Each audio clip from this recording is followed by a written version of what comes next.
Meron na naman isang mamang nabudol natin, no? DJI Neo, FMC, Plymore Combo. Ayan. Ang nag-unbox, si Boss Marvin. Oo, sana all. Ayan. Ilan yung battery niya? So, 3 batteries, FMC. Okay, charging cable. Meron ka naman 65 watts na charger, no? So, ito gagamitin mo kable pag charge mo para mabilis. Ayan. So, yan yung drone.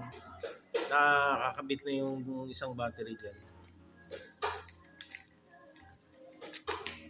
I-activate mo lang yan. May fly up ka naman, di ba?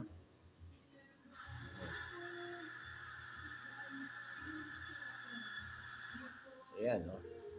Si Marvin, matagal nang hindi nag-drone to. Siguro mga 3 years na ata, no? So, kamote na to. Kamote na sa drone. Kaya ngayon lang uli magdo-drone to. Ayan ang remote, no? RCN2 ata yung remote. Pwede ito sa mini, Oo. mini 2 yan. Pwede ito. Oh, mini 2. Mini 2. Okay na yan. Diba? Ito naman. Ayun. Extra propeller. 2 piraso. Ayan. So guys, ito, pag standard lang ang bibili nyo, ito lang, unit lang. So, pagka FMC, yan, meron ka ng controller.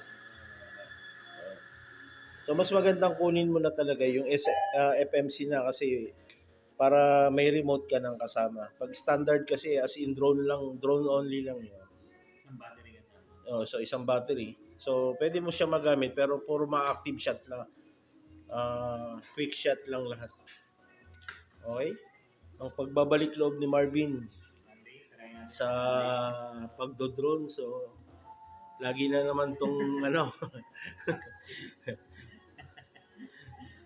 So, Madam Alona, si Marvin, DJI Neo. Kasi nalulungkot ako pagka kami lang naglilipat tapos si Marvin puro like lang. Nagkakilala kami nito sa drone tapos kami lumilipad siya o hindi. Ayan. Boss Marvin, ang ating master, no? DJI Neo. Okay. So guys, sa mga nagbabalak na mag-drone, bagay na bagay sa inyo itong DJI Neo kasi friendly user talaga siya. Madaling gamitin. Marami siyang quick shot compare sa mga regular drone na marami ka pang gagalawin. Ito, mabilis gamitin. No? So, syempre, kung bago ka, kailangan mo nang mag-YouTube muna. No? Panoorin mo siya kung paano pinapalipad para maiwasan mo yung crash. Ayan. Kasi medyo mura lang siya pero, di ba, kailangan ingatan para tumagal. Okay? Thank you guys. Ito na si Boss Marvin. No? Okay. Thank you. Boss Ariel, ikaw naman. Kanina, puro ka Nawala ka patuloy ni Boss Marvin, no? Tingnan mo. Okay, thank you guys.